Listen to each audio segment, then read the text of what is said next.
오늘 본문에 어려움을 당한 한 여자가 나오죠. 1절에 있는 것처럼 한 여인이 엘리사에게 부르짖어 가로되, 이 여인이 누구였습니까? 1절 말씀에 보면은 선지자의 생도의 아내 중에 그랬어요. 오늘날 말하면 이제 신학생의 아내였다 이런 말씀이죠. 이 당시에는 엘리야와 엘리사가 이제 그 당시에 선지자들이었죠. 그래서 그 엘리야와 엘리사 중심으로 많은 선지자의 생도들이 있었다는 거죠. 이게 앞에 열왕기하 2장 3절 말씀을 한번 보겠습니다. 베델에 있는 선지자의 생도들이 엘리사에게로 나와 이르되, 여호와께서 오늘날 당신의 선생을 당신의 머리 위로 취하실 줄을 알아이까 하되 나도 하노니 너희는 잠잠하라. 이 베델이라는 곳에 선지자의 생도들이 있었습니다. 5절 말씀해 보니까 여리고에 있는 선지자의 생도들이 엘리사에게 나와 이르되, 베델뿐 아니라 여리고에도 선지자들의 생도들이 있었다는 거죠.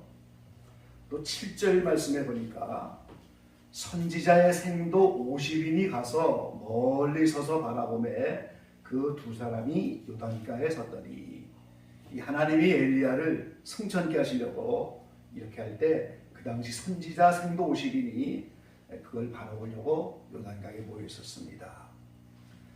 15절 말씀해 보니까 맞은편 여리고에 있는 선지자의 생도들이 저를 보고 말하기를, 엘리야의 영감이 엘리사 위에 머물렀다 하고 가서 저를 영접하여 그 앞에서 땅에 엎드리고, 오직 엘리사가 9절에 있는 말씀대로 나를 네게서 취하기 전에 내가 네게 어떻게 할 것을 구하라.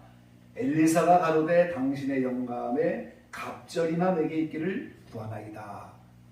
이 엘리야가 승천할 때 엘리사가 갑절의 영감을 구했는데, 오늘 엘리사가 엘리야의 겉옷을 붙잡고 그 갑절의 영감을 잡았다는 거예요. 그래서 이제 여리고의 성직들이 엘리야의 영감이 엘리사 위에 머물렀다 이런 표현을 하고 있는 것을 볼 수가 있는 거죠.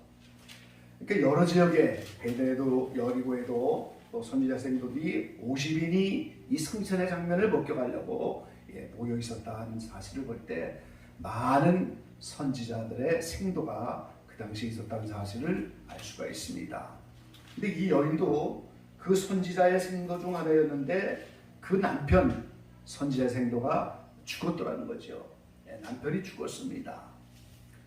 오늘 1절 계속해서 보면 당신의 종이 여호와를 경외한 줄을 당신이 아시는 바니이다. 여호와를 매우 경외하는 종이었어요. 근데 그 남편 선지자 형도가 죽었는데 빚을 지게 됐다는 거예요. 빚을 져서 그 당시에는 빚을 지면 집을 팔든 땅을 팔든 갚아야 되고, 해결을 못하면 가족들 누군가 종으로 팔려서 그 돈을 해결하면 하는 겁니다. 그럼 이 선지자 생도가 왜 빚을 지게 됐을까? 이 본문에는 자세히 나와 있지 않지만 많은 학자들이 해석하기를, 이 선지자의 생도들이 당시 아합 왕 때에 바알을 섬기게 되니까 많은 선지자들이 핍박을 받았어요. 그래서 어려운 선지자들에게 음식을 나눠주고 도와주는 일을 했기 때문에 빚을 졌다, 이렇게 해석을 하게 되는 거예요. 선지자의 생도가 많은 당시의 선지자들을 도와주고 빚을 질 만큼 음식을 나눠주고, 그래서 이제 빚을 지게 됐다는 거지요. 그래서 이 여인이 남편이 빚을 지고 죽고 나니까 자녀 둘 아들이 노예로 팔려갈 위기를 당한 그때, 오늘 당시에는 남편이 죽으면 돈도 꿔주지 않아요. 사람들이 남편이 없기 때문에. 그래서 이 여인이 매우 어려운 가운데 있는 여인이었다는 사실을 알 수가 있는 거지요. 오늘 우리의 인생은 늘 행복만 연속으로 있는 것이 아니다 하는 사실을 우리는 깨달아야 됩니다. 우리가 신앙생활을 하면서도 늘 우리에겐 행복만 다가온다, 이렇게 장담할 수가 없는 겁니다. 이 코로나 사태로 모든 단체적인 어려움들을 겪어가고 있습니다만 우리의 인생은 늘 굴곡이 있는 겁니다.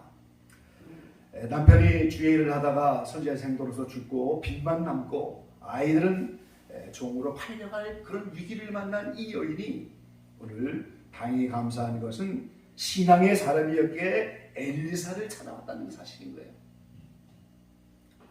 하나님의 사람에게 왔다는 거지요. 많은 사람들이 불행을 당하고 어려움을 당하면 팔자타령을 하면서 오늘 하나님을 잃어버리기가 매우 쉽습니다.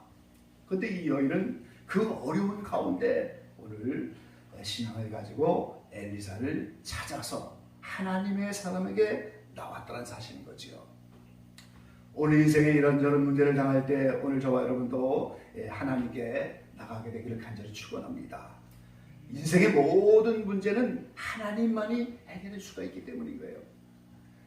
이런 어려움을 당한 인생을 하나님은 결코 멸시하지 않으십니다. 예수님도 이 땅에 육신을 입고 오셔서 수많은 인생의 불행을 다 치유하셨다고. 그래서 이제 그 은혜의 보좌에 다음 댁이 나오라고 히브리서에 권면을 하고 있는 거지요. 그래서 우리는 연약하고 부족하지만 이런 인생의 어려운 문제를 해결해 주는 것은 오직 하나님이시다는 것을 알고 하나님께 나와야 하는 겁니다. 오늘 2절 말씀의 4절까지 보면은 엘리사가 이제 이 어려움을 당한 여인이 자기에게 나왔을 때 내가 너를 위해서 어떻게 하랴? 내 집에 무엇이 있는지 내게 고하라. 저가 가로되 계집종의 집에 한 병 기름 외에는 아무것도 없나이다. 가로되 너는 밖에 나가서 모든 이웃에게 그릇을 빌라. 빈 그릇을 빌되 조금 빌지 말고 너는 내 두 아들과 함께 들어가서 문을 닫고 그 모든 그릇에 기름을 부어서 차는 대로 옮겨 놓으라. 이 하나님께 나오고 하나님께 뜻을 묻고 엘리사에게 나왔던 이 여인에게 오늘 네 가지가 이제 나타났습니다. 첫째는 내가 무엇인가 남아있는 그 기름 한 병을 가지고 오라는 거예요. 그리고 두 번째는 빈 그릇을 빌려와라. 많은 빈 그릇을 준비하라는 겁니다. 그리고 셋째는 문을 닫으라. 그리고 넷째 그 빈 병에다가 그 빈 그릇에다가 기름을 부으라. 이렇게 네 가지를 요구했습니다. 이 말에 대해서 여인과 두 아들이 어떻게 했습니까? 순종을 할 때 준비된 모든 그릇에 기름이 채워지는 놀라운 기적의 역사를 맛보게 된 사실을 알 수가 있는 겁니다. 저는 이 말씀을 준비하면서 나름대로 묵상을 하면서 오늘 우리도 인생의 불행을 당할 때 이 여인처럼 기름을 가지고 와서 붓는 건 아니잖아요. 그래서 이 모든 영적의 의미를 어떻게 우리는 받아들이면서 교훈을 받을 것인가, 저 나름대로 묵상을 하면서 말씀을 준비했습니다. 첫 번째, 기름 한 병밖에는 내게 아무것도 없다 그러면서 오늘 내게 남아있는 것이 무엇인가, 오늘 그거를 우리는 생각해야 되는 겁니다. 내가 남아있는 것이 무엇인가, 내게 남아있는 그것을 오늘 우리는 투자를 해야 되는 겁니다. 내게 남아있는 것. 어려운 현실들을 이기고 당한 인생의 불행을 해결하기 위해서는 내게 무엇이 남아있는지 그걸 우리는 투자를 하고 그걸 내놓아야 되는 거예요. 이 기름 한 병밖에 없는데 이걸 열어서 그릇에 보면 사실 미제야 본전이죠. 그 부은 그릇에 그 기름이 남아있는 거잖아요. 물론 묻어있기 때문에 손해를 조금이라도 볼 수는 있을지 모르겠지만, 그래서 오늘 우리가 이걸 영적으로 해석할 때 내게 남아있는 것이 무엇인가, 겨자씨만한 작은 믿음이 남아있으면 그 믿음을 투자해야 되는 겁니다. 나에게 기도하는 능력이 있다면 그 기도하는 능력을 가지고 와야 되는 거예요. 내게 부족하지만 아직도 건강이 조금이라도 남아있다면 그 남아있는 건강을 오늘 우리 하나님께 가지고 나와야 하는 겁니다. 오늘 이 아침에 여러분 각자가 내게 남아있는 것이 무엇인가, 그 남아있는 것들을 하나님께 내놓고 가지고 나오시기를 간절히 축원합니다. 내게 없는 걸 가져올 수도 없죠. 사실은 내게 있는 것, 남아있는 은사, 남아있는 건강, 남아있는 물질, 남아있는 그 뭔가 신령한 것, 내게 남아있는 그걸 투자를 해서 오늘 우리는 이 어려운 과정들을 이겨나가야 한다는 거예요. 그럼 두 번째, 빈 그릇은 무엇이겠습니까? 이웃에 가서 모든 그릇을 빌려왔는데 오늘 이 그릇은 우리 각자의 마음의 그릇이고 우리 각자의 환경의 그릇이라는 거예요. 나의 환경입니다. 그릇은. 이 그릇은 나의 마음인 거예요. 지금 뭔가 기적을 준비하고 기적을 바랄 수 있는 마음을 준비해야 되는 것이고 그 환경이라는 그릇을 만들어가는 거예요. 우리가 이 빈 그릇을 우리가 준비하는 겁니다. 이 알프스가 그 유명한 알프스 산맥이 스위스에 있는데 이 알프스 산맥에서 스위스에서 이탈리아로 돌아가는 인문이라고 하는 밀라노 북쪽 도시의 관문이죠. 거기에 지금 기차가 놓여갖고 이게 유네스코에 지정이 된 곳이에요. 세계적인 관광지잖아요. 우리 사진을 통해서 보면 거기에 빨간 기차가 가면서 그 한겨울에 눈 쌓인 그곳을 얼마나 아름다운 풍경을 그걸 지나고 여름에 또 봄에 꽃이 피면 그 아름다운 광경을 볼 수 있는 그 열차가 있고 세계 모든 사람들이 한 번쯤 가보고 싶은 그런 관광지예요. 근데 그 오랜 세월 전에 그 알프스 산맥에 기차가 들어오기 전에 사람들은 철로를 까기 시작했다는 거예요. 왜 철로를 깝니까? 언젠가는 기차가 들어올 것을 믿는 믿음을 가지고 까는 거예요. 또 기차가 들어오려면 철로를 깔지 않고는 들어올 수가 없는 거지요. 그 알프스 산에 사람들은 기차를 먼저 들어오기 전에 철로를 깔아가면서 언젠가는 반드시 기차가 들어온다. 그래서 거기에 철로를 까는 작업을 시작하더라는 것이죠. 우리의 현실이 내가 죽을 때까지 이 현실에 있는 그 자리가 아닌 겁니다, 여러분. 이대로 살다가 이대로 죽는 인생이 아닌 거예요. 우리는 비전을 봐야 되고 하나님께 소망을 가지고 오늘 우리는 철로를 까듯이 기차가 들어오길 바라면서 믿음으로 우리에게 무언가 새로운 자리가 있고 이대로 살다 죽는 것이 아니고 이러면서 우리가 우리의 가진 것을 투자를 해야 된다는 거예요. 그게 우리가 빈 것을 준비하는 것입니다. 코로나가 오미크론으로 더 센 게 올 수도 있겠지요. 온 세계가 침체되고 교회마다 침체되고 또 우리가 이대로 주저하는 것이 아니에요. 비전을 하기 때문인 거예요. 하나님이 소망을 주셨기 때문인 거예요. 이 어린 두 아들과 이 여인이 선지자가 빈 그릇을 될 수 있는 대로 많이 빌어와라.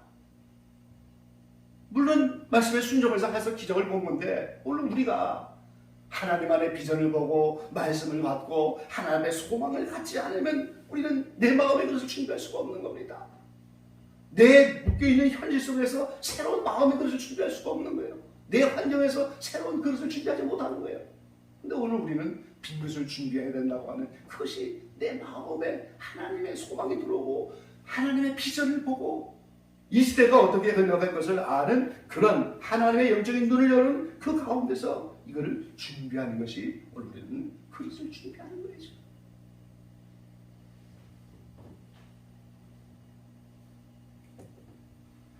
알프스의 사람들이 기차가 들어올 것을 믿고 철도를 까는 것 같은 그 심정인 거예요. 아직 기차가 들어오지 않았어요. 그 험준한 산속에 이 철도를 까는 일도 얼마나 어렵고 고된 작업이겠어요. 그런데 언젠가는 기차가 온다는 그 믿음을 가지고 그 일이 시작됐을 때 오늘날 세계적인 관광지가 되고 유네스코에 등재되고 얼마나 많은 세계 사람들이 그거를 사모하고 거기로 오기를 소원합니까?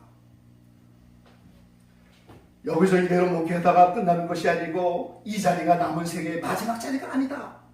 오늘 이렇게 하나님의 비전과 소망을 가지고 최대한 이 아이들이 빌려오고 이 아이들이 빌려온 것처럼 아마 후회하면서도 모르죠. 아, 이럴 줄 알았으면 더 많이 빌려올 걸. 준비한 만큼만 채워진 거잖아요. 지금 준비한 만큼만 채워지고 기름이 딱 끊어져 버린 거예요. 지금. 그러니까 오늘 우리 최대한 마음의 것을 준비하고 최대한 환경의 것을 준비해야 돼요.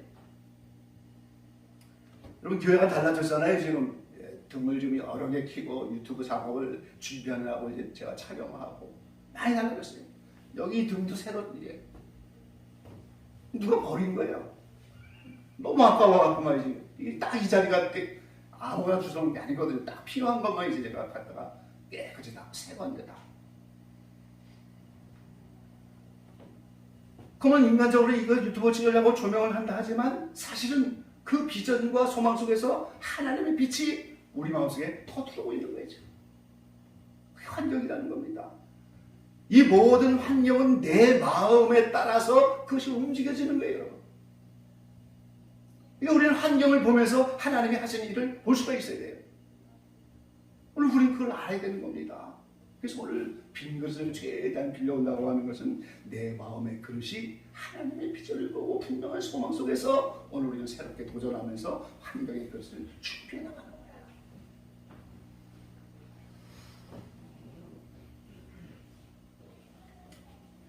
우리 시편 81편 말씀 하나 보시죠.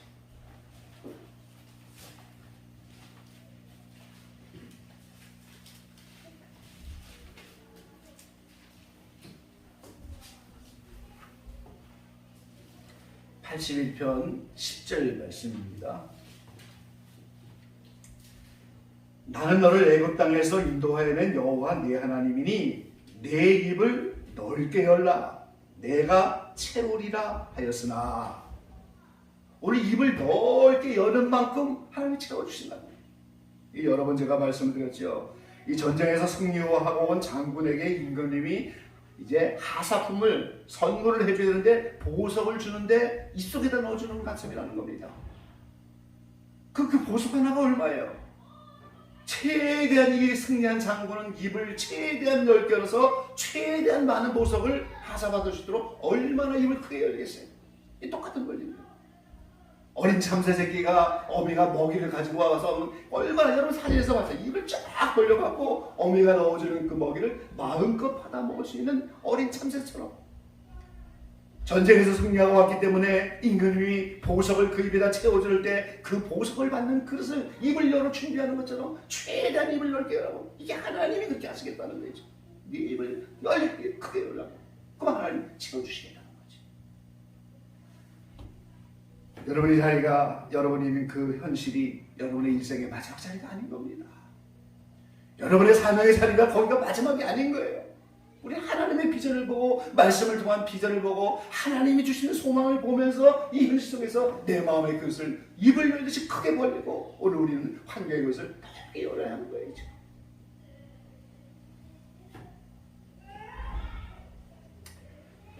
교회에 이런저런 화분이 있는데, 이 네모반듯한 화분에다 화초를 제가 심어놨는데 하루 방에다 들여놓고 왔더니 추워서 얼어버렸어요. 이게 여러 뿌리 중에 하나만 남고 다 얼었어요. 그래서 그게 너무 보기 싫어서 제가 집에서 똑같은 화초인데, 집에서 작은 화분인데 이거 새로 막 살게 올라오는데 그걸 가져와서 그 화분에다 옮겨버렸어요.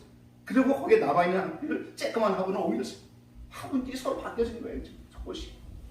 그걸 보면서 하나님의 마음을 생각합니다.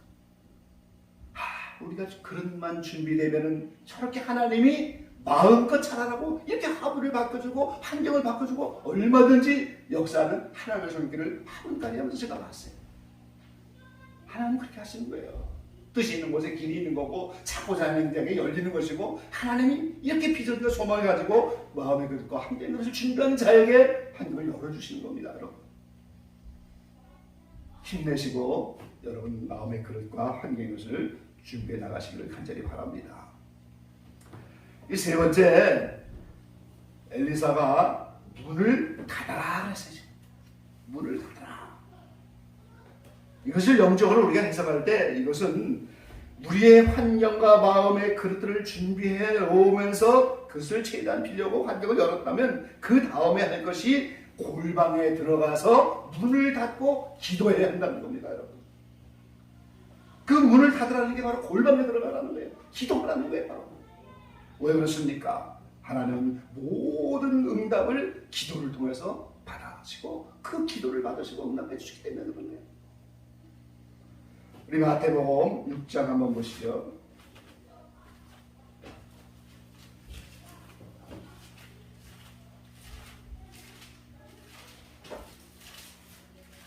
마태복음 6장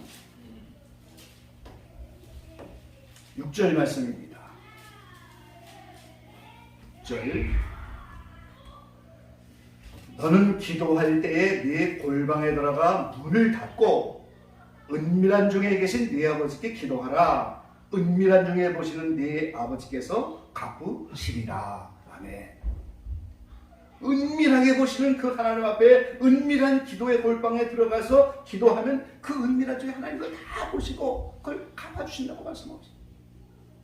여러분 각자 개인적인 기도의 골방을 가지시기를 간절히 바랍니다. 죄악된 인생을 바라보지 말고 잠깐이라도 고요하게 내 마음의 문을 열어서 내 있는 모든 현실을 하나님께 그대로 솔직하게 내놓을 수 있는 나만의 기도의 골방, 그것이 어느 장소가 됐든 각자 그런 시간과 마음을 준비해서 기도의 골방으로 들어가는 게 문을 닫는 거예요. 어느 목사님이 오래전에 교회를 개척하고 여러 교회에서 후원을 받아갖고 이제 교회를 이어갔어요. 어느 날도 어느 교회 여성교회에서 후원을 해주기로 돼 있기 때문에 거기 후원을 받으러 갔는데 그날따라 기다리게 하는 거예요. 큰 교회에서 여성교회 회원들이 안 오고 말이죠. 자그마치 6시간을 기다리게 됐어요. 그래서 약속한 그날 몇만 원을 받아왔어요. 오래전 이야기입니다. 3만 5천 원이 넘어. 근데 그 6시간을 기다리면서 목사님 마음속에 무슨 생각이 들었냐면, 내가 6시간 동안 하나님께 전심으로 기도를 했다면 3만 5천 원이 문제겠냐. 하나님이 35만 원 주고 350만 원 주고 10배 100배를 줄 수 있는 하나님인데 내가 6시간을 여기서 허비하면서 후원을 받고 있는 자신의 모습이 그렇게 초라하고 그날따라 그런 감동에 들어갔고, 그날 이후로 모든 후원을 다 끊어버렸어요. 목사님. 쉽지 않은 결단이죠. 개척교회에서 얼마간 후원을 받아서 운영하는데 그거를 끊어버렸어요. 그 뒤로 이 목사님은 후원을 받으러 다니는 그 시간 동안에 열심히 기도해갖고 말이죠. 6시간 기다려서 겨우 3만 5천 원 받아왔는데 그 후원을 다 끊어버리고 그 시간을 오히려 후원 기다리는 시간에 기도하는 시간으로 바뀌어갖고 기도의 골방에 들어가서 기도하는 거예요. 그 놀랍게도 하나님이 역사해갖고 큰 교회가 돼갖고 이제는 다른 교회를 후원할 수 있는 교회가 된다. 그럼 놀랍지 않으세요? 하나님은 인간의 모든 것을 다 보시고 사람의 생각도 아시고 인간적인 생각도 아시고 이 모든 걸 전부 아시고, 하나님은 그 기도를 통해서 우리에게 골방에서 기도하는 그걸 통해서 역사로 원하시는 거예요. 그래서 문을 닫아야 되는 겁니다. 우리가.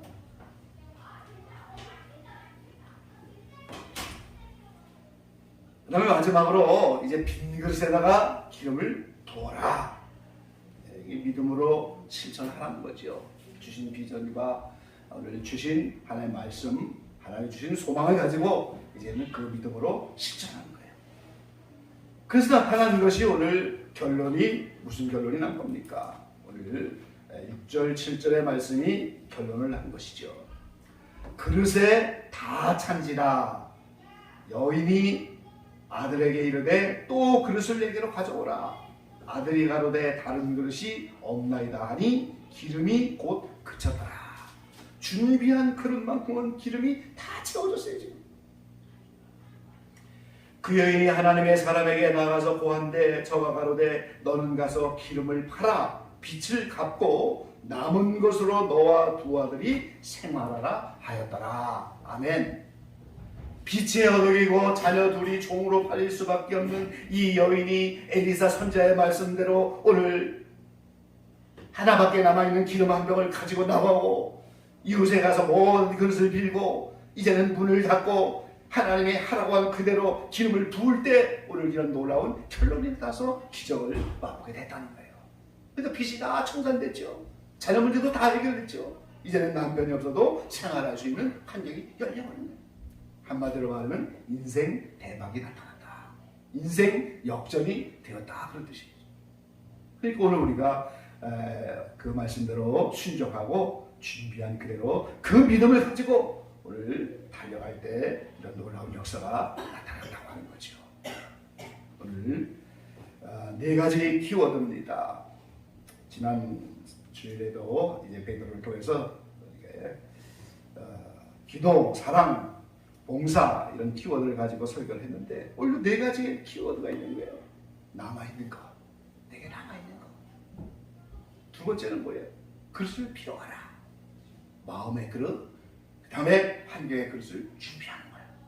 그 세 번째는 그 준비하는 걸로 끝나는 것이 아니고 오늘 골방에 들어가는 겁니다. 문을 닫는 게 세 번째죠. 그리고 마지막에는 그대로 실천을 하면서 믿음으로 나아가는 거예요. 그런데 오늘 우리 인생이 대박이 나고 오늘 인생의 역전이 이루어진다는 사실을 말씀을 통해서 오늘 깨닫습니다. 네, 알프스 산맥에 기차가 들어올 것을 알고 사람들이 기찻길을 놓고 철도를 놓기 시작하면서 놀라운 역사로 기차가 와서 어느 날 유명한 관광지가 될 것처럼 오늘 저와 여러분의 일생 가운데서 세계가 나와붙고 너무 그런 사태로 이런 환경이 다가오지만 오늘 저와 여러분이 있는 자리가 우리의 남은 생의 그 자리가 아니고 어떤 환경을 당해도 우리에게는 하나님의 주신 비전과 소망이 있어서 그 소망과 비전을 가지고 용사처럼 달려갈 때 놀라운 기적의 역사들이 우리 가운데 나타날 것을 분명히 믿습니다. 기도하겠습니다.